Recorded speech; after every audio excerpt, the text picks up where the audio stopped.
แม่ผัวกรีดร้องจนสุดสะพ้ายทิ้งตุ๊กตาหมีตัวเก่าๆเผยความลับข้างในสิ่งที่ซุกไว้ไม่ใช่เงินแต่ทำวิ่งวุ่นหากันทั้งบ้านตามรายงานของเว็บไซต์ข่าวซอแบ่งปันเรื่องราวภายในครอบครัวหนึ่งเมื่อลูกสะใภ้ทำความสะอาดบ้านบังเอิญพบตุ๊กตาหมีเก่าๆในห้องนอนของแม่สามีซึ่งมันเก่ามากจนมีสภาพน่าเวทนาจำได้ว่าแม่สามีนำเข้ามาในบ้านเมื่อ3 ปีที่แล้วตอนที่เธอย้ายเข้ามาอยู่ด้วยกันตั้งแต่นั้นมาทุกครั้งที่ใครแต่ต้องเธอก็จะโกรธอีกทั้งยังขู่หลานสาวด้วยว่ามีปีศาจอยู่ข้างในตุ๊กตามีทำให้เด็กร้องให้ด้วยความกลัวอย่างไรก็ดีเมื่อพิจารณาว่าตอนนี้มันทั้งเก่าและสกปรกจึงจัดการโยนทิ้งไปจากบ้าน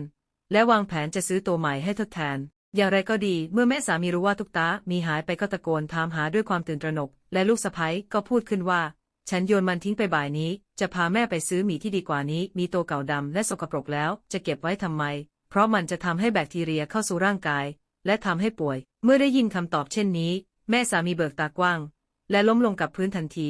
แม่สะใภ้จะเข้าไปพยุงให้ลุกขึ้นเธอก็ยังคงเอาแต่ตะโกนร้องว่าเอาทองคำคืนมาให้ฉันข้างในมีทองคำทำไมเธอจึงโยนมันทิ้งไปสะใภ้ได้รู้ความลับนี้ก็ทำเอามือไม้สั่นขณะที่ลูกชายที่ได้ยินเสียงโกลาหลก็รีบวิ่งขึ้นมาตรวจสอบที่ชั้นบนเมื่อเห็นแม่นั่งกองอยู่กับพื้นจึงสอบถามเรื่องราวทั้งหมดก่อนถูกบอกให้ไปตามรถขยะให้เจอเพื่อนำตุ๊กตามีตัวดังกล่าวคืนมาเพราะข้างในมีทองคำ5 ตำลึงงอแต่จะหาของที่ทิ้งขยะตั้งแต่เช้าได้ที่ไหนแม้ลูกชายจะพยายามขับรถไปตามถนนหลายชั่วโมงแต่ก็ยังไม่พบร่องรอยแม้แต่น้อยในขณะที่ลูกสะใภ้ยังคงถูกแม่สามีดุด่าอยู่ที่บ้านต่อไปในเวลานี้สะใภ้เปิดใจว่าเธอทั้งโกรธและกังวลเป็นเพราะแม่สามีเก็บเรื่องทองคำในตุ๊กตามีไว้เป็นความลับถ้าเธอรู้คงไม่มีทางโยนมันทิ้งไปแน่นอนท้ายที่สุดเมื่อสามีของเธอกลับมาจากการตามหารถขยะก็เสนอให้นำทองที่เป็นทรัพย์สินส่วนกลางของสามีภรรยาออกมาคืนให้แม่สามีในเวลานี้เธอจึงรู้สึกว่าไม่ยุติธรรมฝ่ายลูกสะใภ้ตั้งคำถามในใจว่าทำไมต้องทำอย่างนั้น